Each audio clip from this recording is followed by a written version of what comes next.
bitmişəm, Qarabağın sinəsində bitmişəm. Mənim ləçəklərim bu torpağın göz yaşı ilə sulardı. Dərdimi də, sevincimi də bu torpaqla bölüşmüşəm. Əvvəllər mənim üstümdə bülbüllər oxuyardı, amma bir gün hər şey dəyişdi. Səslər kəsildi, torpaq sustu, mənim üzərimdən yel ayaqlar gəzməyə başladı. Amma mən solmadım, çünki bilirdim ki, bir gün torpaqlarımız azad olacaq.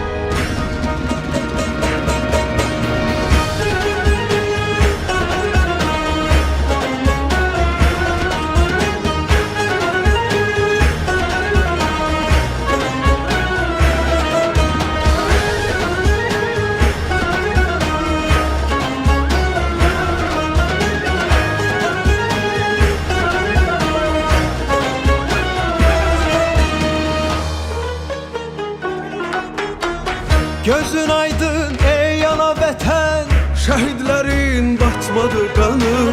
Səfər çaldın bu savaşda sən, Qalib adım gəzdi cahanı.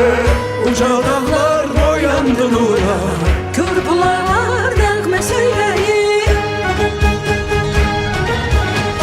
yollar boyu açıldı günlər, ay ulduzlu bayraqlar qoşar. Xarı bülbül qalxıbdı təzə tər. Bayram edir cəng ilə Şuşa, igid əskər ağ olsun üzün. Sağ ol desəm alçalarsan.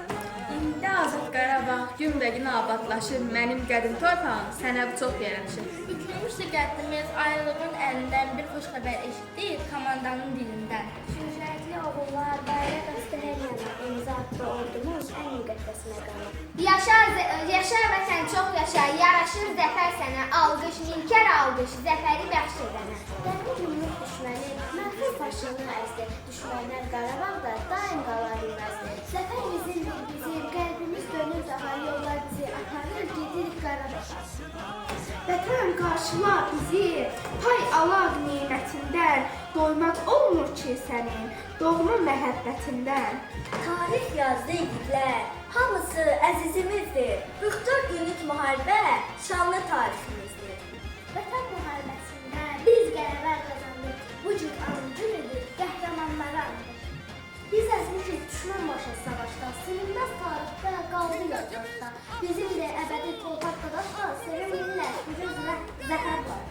Əcəl olsa da, verməzlə bütüklər bir qarışlaşlar. And isik bizimdir, bizim Qarabağ, sevinirlər, bu gün zəfər görürük. Asta basın bu torpağa, orada şəhid nəfəsi var. Qan qarışmış o palçıqda, orada şəhid həvəsi var. Qurban olun yavaş gəlin, o dağlarda, o daşlarda qara şallı bir ananın dağlar boyda yarası var. Qürurluydu bu Qarabağ səfəri, bu torpağın hər oğlu, hər vətəni. Qanımızla qazanmışıq bu zəfəri. Bu zəfəri mübarəkdir ey vətən.